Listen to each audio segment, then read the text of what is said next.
Nisamehe Baba sehemu ya 4. Karibu katika mwendelezo wa simulizi inayokwenda kwa jina la Nisamehe Baba. Simulizi yenye kisa cha kweli katika maisha haya, simulizi iliyojaa upendo, uongo pamoja na manyanyaso, simulizi yenye visa na mikasa ya kusisimua.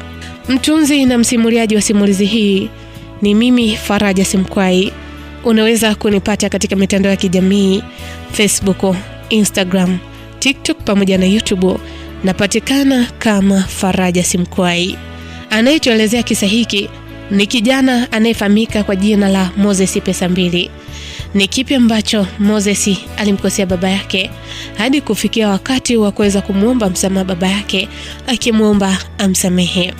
Basi sehemu iliyopita tulishia pale ambapo Moses ameambiwa ukweli na mdogo wake Loveness kwamba mke wake Anastasia, mwanamke ambaye alikuwa anamwamini kwa kila hali, ni mwanamke ambaye amemfanyia vitendo vya ajabu sana baba yake kipindi akiwa anakaa pale nyumbani kwao.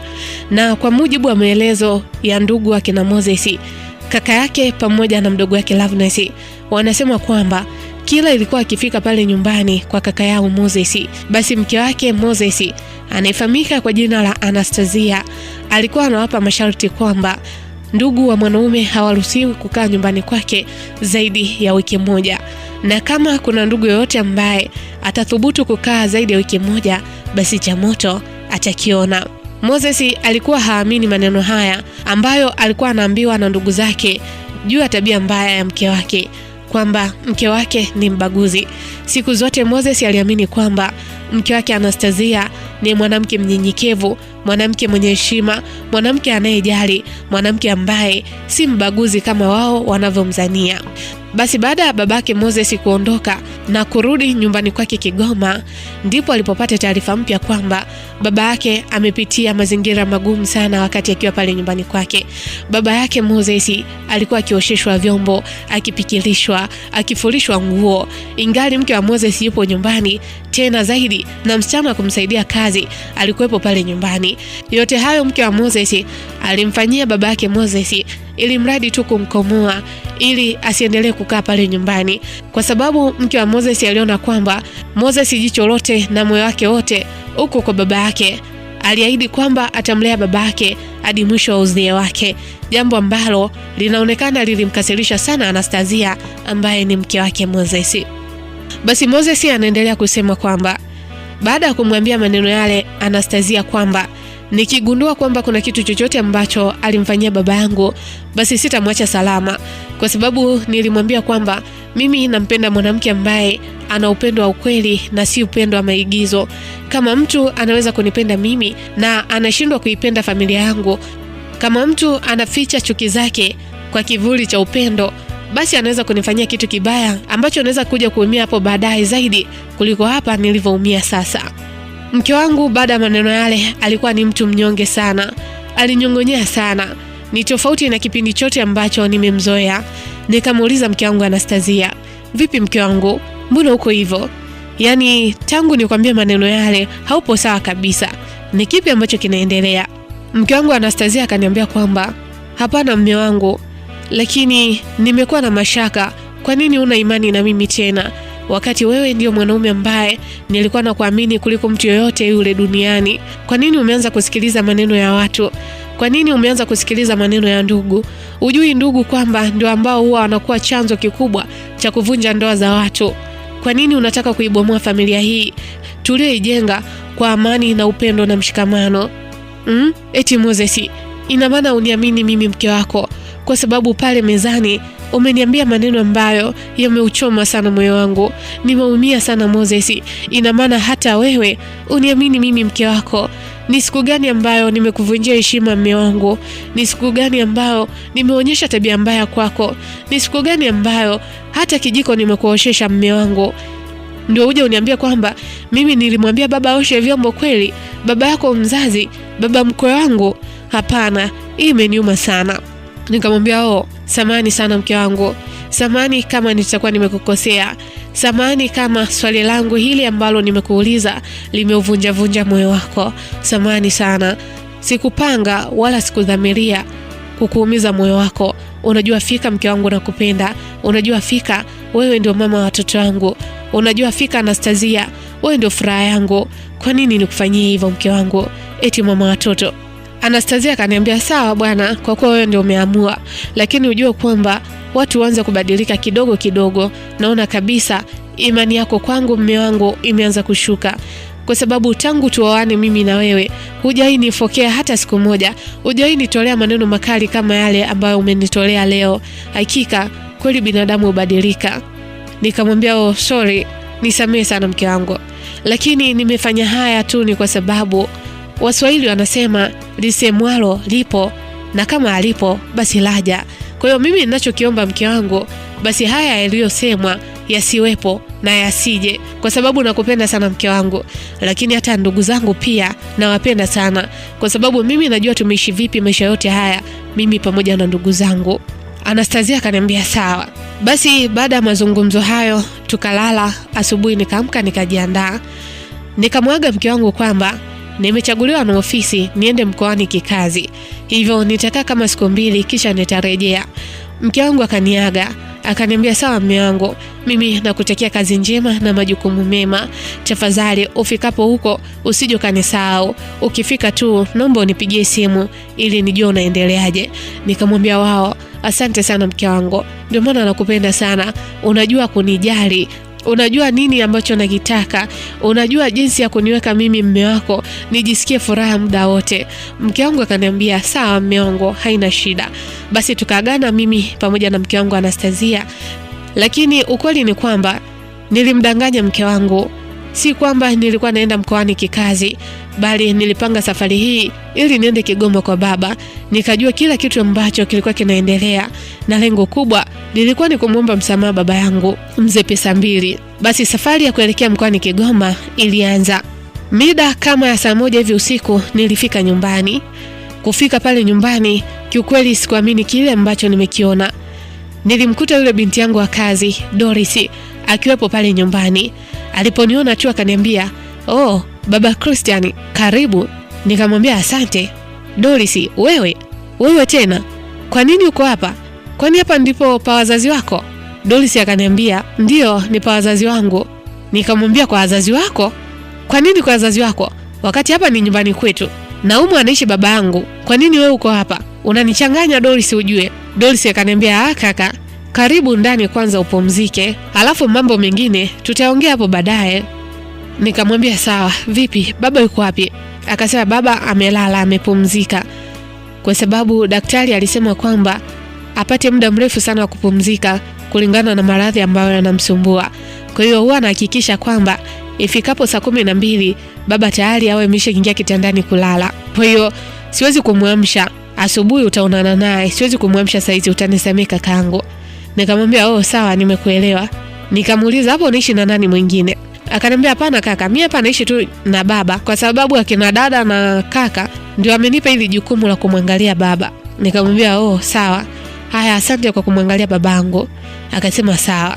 Nikamwambia yani Doris, nimechoka sana. Nimechoka akili, moyo pamoja na mwili. Tafadhali nilikuwa naomba uniandalie maji ya kuoga, angalau nipunguze uchovu. Doris akaniambia sawa kaka, haina shida. Basi Doris akaniandalia maji ya kuoga. Nikaenda kuoga. Baada ya kumaliza kuoga, Doris akaniandalia chakula, nikala, nikashiba, kisha nikaenda kulala. Lakini kichwani mwangu nilikuwa najiuliza mambo mengi kweli. Kama Loveness aliweza kuniambia kwamba mke wangu Anastasia alikuwa anamnyanyasa baba, na Doris aliondoka wiki moja baada ya kupata mshahara wake, na alivyoondoka kwenda kwao alikuja moja kwa moja huko mkoani Kigoma kwa ajili ya kumhudumia babangu na kumlea. Nikaanza kupata picha, huenda ni kweli, kwa sababu hata mtoto wangu Christian wakati tunakula muda ule usiku aliniambia kwamba chakula cha babu ni kitamu sana. Sasa nikawa najiuliza, alijuaje chakula cha babu yake ni kitamu ingali hajawahi kupika wala hajawahi mpikia, na mtoto wangu sijawahi mpeleka kwa babu yake tangu azaliwe? Amejuaje kama chakula cha babu yake ni kitamu? Nikasema hii haiwezekani, ni lazima nijue mbivu na mbichi. Basi asubuhi kulipokucha nilisikia baba akiwa anaongea na Doris pale nje. Mazungumzo yao yalikuwa hivi. Nilisikia baba akimwambia Doris kwamba kwa nini umemruhusu mtu tajiri kuja kulala katika nyumba yangu ya kimaskini? Kwa nini umemruhusu mtu tajiri ambaye mimi nimewahi kumpiga mke wake umemruhusu aje kulala hapa? Unataka kuniletea kesi Doris kwamba nataka kumvamia kijana tajiri? Simtaki. Kamwambia aondoke hapa nyumbani, sitaki kumuona kabisa. Doris akawa anambembeleza baba kwa kumwambia, baba, msamehe tu kaka, kwa sababu naamini kwamba yote ambayo alikuwa anaendelea pale nyumbani kaka alikuwa hajui, na ndio maana siku ile alivyoona unampiga mke wake hakutaka kuvumilia, lakini naamini kwamba baada ya kumueleza kila kitu kilichotokea kaka ataelewa na atakuomba msamaha. Baba akawa anasema sihitaji msamaha wake, kwa sababu yeye ndoa yake ndio furaha yake, yeye pamoja na mke wake, kwa sababu wao wanaishi maisha mazuri, maisha ya kifahari. Kwa hiyo waondoke hapa nyumbani kwangu, sitaki kumuona Moses. Yaani kama alivyonifukuza usiku nyumbani kwake, ndivyo aondoke hivyo hivyo, sitaki. Kwa nini umemruhusu alale nyumbani kwangu? Kama yeye akuona thamani ya mimi baba yake kulala nyumbani kwake kwa usiku ule, kwa nini umemruhusu alale nyumbani kwangu Doris? Ina maana Doris umeanza kunizoea kiasi hicho, si ndio? Doris akawa anamwambia, hapana baba, mimi naomba unisamee tu bure babangu. Lakini babangu, haya sio maisha. Kaka naamini hajui chochote ambacho kilikuwa kinaendelea pale. Mpe nafasi japo mara moja tu aweze kuongea na wewe, kisha baadaye uchukue maamuzi yaliyokuwa sahihi. Yani hapa ndipo ambapo kichwa kikaanza kuvurugika. Kichwa changu kikaanza kuvurugika mazima. Nikajiuliza, hivi ni kweli haya ambayo yanaendelea au ni ndoto? Yani mimi ndio kukosana na baba yangu kisa mwanamke, kisa mtu ambaye nilikuwa namuita mke wangu? Hapana, haiwezekani. Ikabidi nitoke pale nje. Nikamsalimia baba, shikamoo baba. Hakuitika, aliangalia pembeni kisha akatema mate. Akiendelea na shughuli zake zingine. Nikamsalimia tena kwa mara nyingine. Nikamwambia baba, nakusalimia shikamoo. Babangu akaniambia, chukua na wewe hiyo shikamoo kama unaona mimi na faidi. Yani nikwambia tu Moses, tangu nimekuwa, nimefikia umri huu, shikamoo nimezipata nyingi sana. Kwa hiyo kwako haina maajabu. Hamna kitu ambacho inanipunguzia wala kitu chochote ambacho inaniongezea. Kwa hiyo naona ni bora ungekaa na hiyo shikamoo yako. Alafu aliyekuruhusu ulale ndani ya nyumba yangu ni nani? Nikamwambia baba, hapa si nyumbani. Akaniambia ilikuwa zamani, sio sasa. Nikamwambia baba, kwa nini lakini unanifanyia hivyo mtoto wako? Baba, tangu kipindi kile mtoto wako nimeishi maisha magumu sana. Najutia kwa kile ambacho nimekufanyia baba yangu. Unajua fika baba yangu, mimi mtoto wako nakupenda sana. Nisamee sana. Ni shetani tu ambaye alinipitia kipindi kile. Sikupaswa kufanya vile. Sikupaswa kukufukuza baba yangu. Naomba unisamee baba yangu. Mimi ni mtoto wako. Siku zote mtoto kwa baba hakui. Hata nifanye nini, niwe mwembamba vipi, niwe mrefu au mfupi, niwe tajiri au maskini, bado sina jeuri kwako wewe mzazi wangu. Naomba unisamee mimi mtoto wako. Nimekosa baba yangu. Naomba unisamee sana. Najua ni mengi ambayo umetendewa ukiwa pale nyumbani kwangu. Lakini baba, hayo yote ambayo nayasikia pembeni, mimi nilikuwa sijui chochote kile baba yangu. Na ukumbuke kwamba kuna siku niliwahi kukuuliza baba yangu, ni kipi ambacho nakipitia? Ni kigumu gani ambacho nakipitia pale nyumbani kwangu? Lakini baba yangu ulikuwa uniambii. Kwa namna nyingine baba yangu, naweza kusema kwamba wewe ndio umefuga ubovu. Wewe ndio ambaye umefanya mimi na wewe tukosane.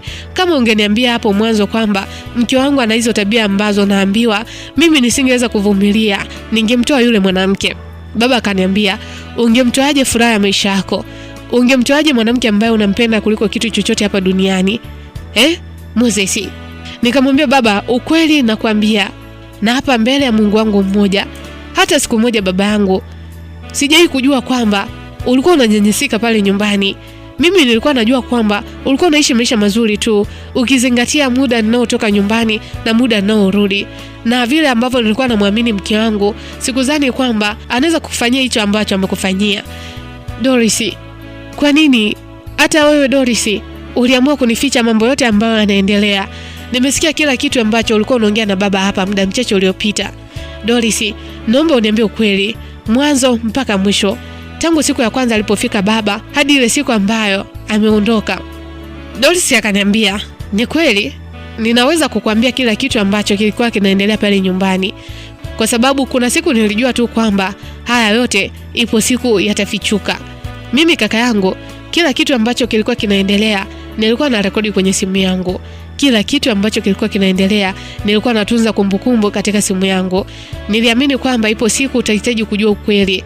juu ya huyo mke wako mrembo ambaye anakupokea kwa maneno mazuri, anaonyesha mahaba mazito sana mbele yako, lakini ujui nyuma ya pazia ni mbwa mwitu aliyejificha kwenye ngozi ya kimvuli cha kondoo. Nikamwambia sawa, naomba unionyeshe. Akaniambia sawa kaka, njoo kaa hapa chini kwenye mti niweze kukuonyesha. Nikamwambia sawa. Kuna mti mmoja wa mwembe ambao ulikuwepo pale nyumbani. Basi tukakaa. Akaanza mwanzo mwisho. Akaanza kunionyesha matukio yote ambayo aliyarekodi, ambayo baba yangu alikuwa anafanyiwa. Jamani maskini, nilijisikia vibaya sana. Kumbe Anastasia ni mwanamke mbaya kiasi hiki. Kumbe Anastasia mbali na upendo wake ni mtu mwenye chuki kiasi hichi. Video ya kwanza nilimuona akimwambia baba yangu, "Hebu osha vyombo. Umekuja kukaa hapa. Umesikia hichi ni kituo cha kulelea wazee? Eti wewe mzee, yani nakuona tu hapa. Mtoto wangu nini? Yani babangu mimi sipo hivi. Yani kama ulishindwa kuijenga familia yako vizuri ili uje uzeeke vizuri, imekula kwako. Hauwezi kuzeekea hapa kwangu. Una watoto wako kibao maskini huko. Yani kidogo alichopata mume wangu, mnataka ukoo mzima mje mfaidikie hapa. Mnataka mtajirikie kwa mume wangu na mimi mke wake nitaishi maisha gani?" Alikuwa anaongea maneno haya huko akimwagia babangu maji. Kikweli ilikuwa inaniuma sana. Video nyingine Doris akanionyesha ikimuonyesha babangu akiwa anakusanywa nguo zangu za kufua. Maskini. Moja ya nguo ambazo alimpa afue ni hizi hapa ambazo nimezivaa mimi. Nilijisikia vibaya sana. Video nyingine Doris alinionyesha ikimuonyesha babangu akiwa yupo jikoni anapika chakula, huku video nyingine akiwa anaosha vyombo. Yani niliumia sana. Ghafla nikaanza kumchukia Anastasia. Nikamwambia baba, pamoja na wewe Doris, kwa nini mmenifanyia hivi? Kwa nini mmeamua kunifanyia hivi? Haya, naomba nionyeshe ile video kama ulikuwa umerekodi ile siku ambayo nilimkuta babangu ameshika mkanda akiwa anampiga mke wangu. Doris akasema kwamba, "Kaka, ukweli ni kwamba siku ile baba hata alikuwa ampigi mke wako. Kwa sababu siku ile nakumbuka ulitokea mzozo mkali sana. Dada alikuwa anamtaka babako aondoke nyumbani. Baba akawa anasema kwamba anaomba angalau hata wiki moja amalizie dozi aliyopewa na daktari kisha ataondoka. Mke wako akawa anamwambia kwamba hujui kwamba dakika moja inaweza kubadilisha mfumo mzima wa maisha. Kama mtoto wako akigairisha akakutafutia namna ya kuendelea kubaki hapa, haiwezekani." Wakati wakiendelea kubishana, tukasikia mlio wa gari ukiwa unafika. Basi mke wako akatoka nje kuchungulia. Alipogundua kwamba ni wewe ndio unafika na gari, haraka akakimbia chumbani, akachukua mkanda na kumshikisha mkononi baba yako. Kisha yeye akaanza kulia. Kabla ya kumpa mkanda babako, yeye akaanza kujichapa na kisha kumkabidhi ule mkanda baba yako. Baba yako alikuwa hajui chochote ambacho kinaendelea. Kwa hiyo wewe unavyoingia ndio ile hali ambayo ilikuwa imetokea. Wakati alikuwa anajiuliza ndio ile hali ambayo ilikuwa imetokea. Kwa hiyo kaka, mimi nilishindwa kuongea kwa sababu mke wako ana roho mbaya sana, na alikuwa ananitishia kwamba kama nikithubutu kuongea chochote kile kwako, basi atanifukuzisha kazi, na mbali ya kunifukuzisha kazi, basi atafanya chochote kile nije niishi maisha magumu. Kakangu, mimi ni mtoto yatima, sina baba, sina mama, sina ndugu yoyote ambaye namfahamu katika mji huu. Kwa hiyo nilipoona kwamba wewe unamtupa babako, nikaona sio vibaya kama nitamruhusu baba huyu awe babangu. Nilimpokea kwa moyo mmoja babako awe babangu kwa sababu mimi sina baba. Kaka, uchungu wa kupotelewa na wazazi ingali ukiwa kijana mdogo inaumiza sana, inaachiwa upweke. Yani mzazi ni utajiri mkubwa sana uliobaki katika ulimwengu huu. Haijalishi mzazi wako amekufanyia nini, lakini kwa kile kitendo ambacho ulikifanya kilinihuzunisha sana. Niliumia sana kuona sisi wengine tunatamani kuwa na wazazi kama hawa, wenye upendo wa dhati, wanaowapenda watoto zao. Tumeikosa hiyo nafasi, lakini nyinyi ambao mmepata hiyo nafasi mnaichezea. Kwa hiyo mimi kiukweli kakaangu sikutaka kuichezea hii nafasi.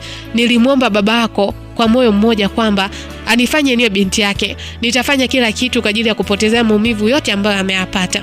Kiukweli nikaanza kulia, nikapiga magoti, nikatembelea magoti hadi sehemu aliyokaa babangu, huku nikilia, niligaragara, nilimwomba sana babangu msamaha. Baba, tafadhali, naomba unisamehe babangu. Naomba unisamehe mimi mtoto wako. Nisamehe sana babangu. Naomba unisamehe kwa kile kitu ambacho nilikifanya usiku ule. Nilijisikia vibaya. Lakini haya yote ambayo yalikuwa yanaendelea babangu, mimi nilikuwa sijui chochote babangu. Nisingeruhusu chochote kibaki kutokea wewe babangu. Hata sijui nilipewa nini na yule mwanamke. Na kuahidi babangu, kosa hili halitojirudia tena. Naomba msamaha babangu. Naomba unisamehe. Naomba urudi nyumbani. Naomba nikurudishe nyumbani ukaendelee na matibabu. Babangu akasema, mimi mwenyewe mzee pesa mbili, nirudi nyumbani kwako kwenda kuosha vyombo na kukupikia bosi, ni kitu ambacho hakiwezekani. Sipo tayari kukusamehe. Nikajikuta nguvu zinaniishia. Kusimama nashindwa, kukaa nashindwa, chochote ambacho nakifanya kila kitu nikawa nashindwa. Hapo nikasikia simu ya mke wangu Anastasia ikiita. Nikapokea. Akaniambia, "Halo kipenzi.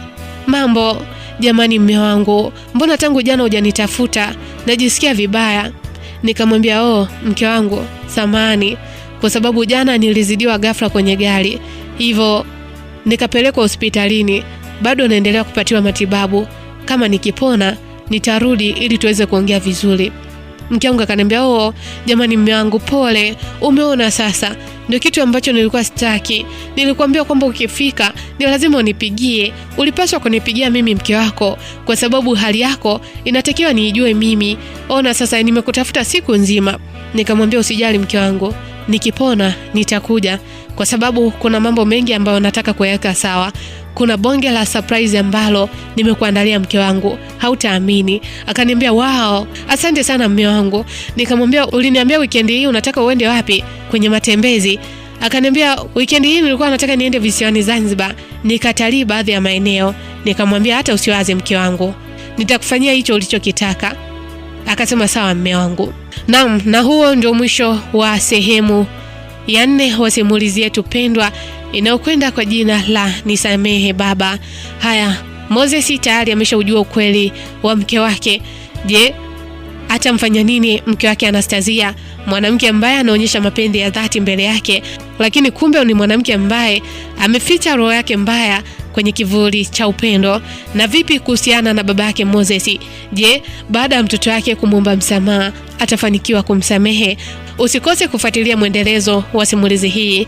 Mtunzi na msimuliaji wa simulizi hii ni mimi Faraja Simkwai. Unaweza kunipata katika mitandao ya kijamii Facebook, Instagram, TikTok pamoja na YouTube. Napatikana kama Faraja Simkwai.